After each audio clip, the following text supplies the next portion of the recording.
Make sure to stay until the end. We'll explain how a bad purge control valve can destroy multiple components on your car.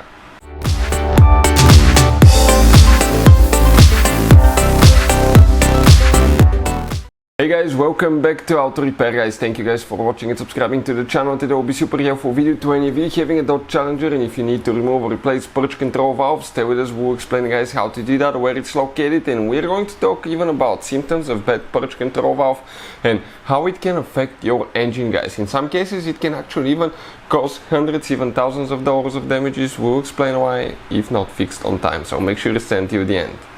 So before we start, let me tell you a little bit about us. Every single car we get here at the garage guys, we try to make at least 200 to 300 free repair videos. Why we do that? Because our mission in the shop is to save you as much money as we can. All we need in return, please subscribe to the channel and like the video. If you need to buy any parts, tools for your Dodge Challenger or any car you want to save quite a bit of money, get them at a really good price and quick shipping, check out the link in the description of the video below. That's where we get all our tools and supplies from. So let's start on it now. So what we have specifically here, this is a Dodge Challenger 2018 model. Even though it's the V6, V8 will be very similar as well. We need to find guys a purge control valve. We need to talk what is a purge control valve, what it does. We're going to talk about symptoms and how to remove and replace it. So this is the engine, you can see right here. Let's go ahead, okay, right here, what we are going to do now. I want to go ahead, okay, and remove the upper engine cover, okay, right there. And if you remove the upper engine cover, you're going to notice that right here, that device is known as a purge control valve. It has one hose coming from the fuel tank and one hose going out that goes to the intake manifold right here, right behind the throttle body. The purpose of that valve is pretty simple. When you have gasoline in the fuel tank, when it warms up, when you drive, when it splashes, it expands, and those fuel vapors need to, back in the day, used to come out just through a loose fuel cap, but now it's a closed system, so you don't release vapors in the atmosphere, you don't lose fuel in the form of vapors, and your car is more efficient, so it's a win-win situation. And when you build a specific amount of fuel pressure in the fuel tank, you have one sensor that's known as a fuel tank pressure sensor. The engine computer right there will activate that purge valve, will open it, and the vapors will just go to the intake manifold, burn through the engine. It will give you more power and better fuel economy. So pretty simple situation. But now that purge valve guys, we'll show you now how to remove it, and we'll talk about symptoms and how to know if it's bad.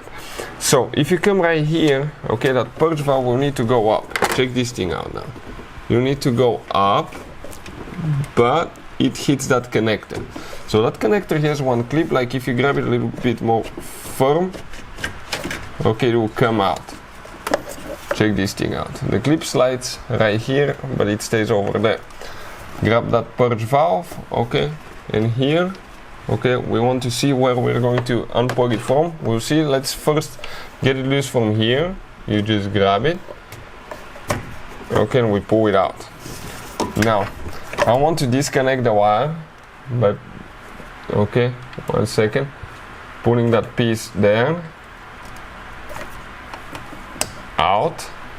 Now we can press and disconnect it. Now on the bottom side, we have one hose that we need to disconnect. Those are a little bit tricky. I want to show you why. So we need to come from this side. So if you look right here on the bottom on the hose, you have that, okay, let's just hold the camera just like that. We have that green thing there. So you need to grab your hose and press it in to release the pressure. Press that green thing in and disconnect it. Now the only hose that we have connected is the one on the intake manifold. Right there. Go ahead, disconnect it.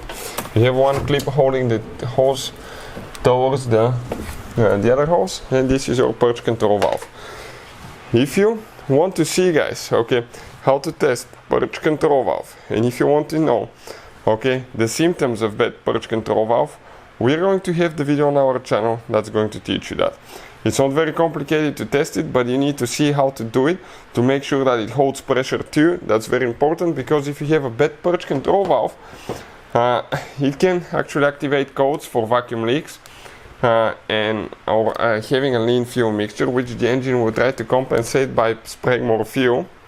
As a result, okay, that rich fuel mixture in the exhaust can cause long-term damage to the catalytic converters, which are expensive, guys, oxygen sensors, and if you keep driving with bad purge valve for a long time, it can cause some damages. Short period of time, no, you just have engine light on most of the times, probably with some minor exceptions, but you can see that's it. That's how you remove it, that's how you replace it. If you need to buy one for a good price, check out the link in the description of the video below. Thank you for watching and see you next time.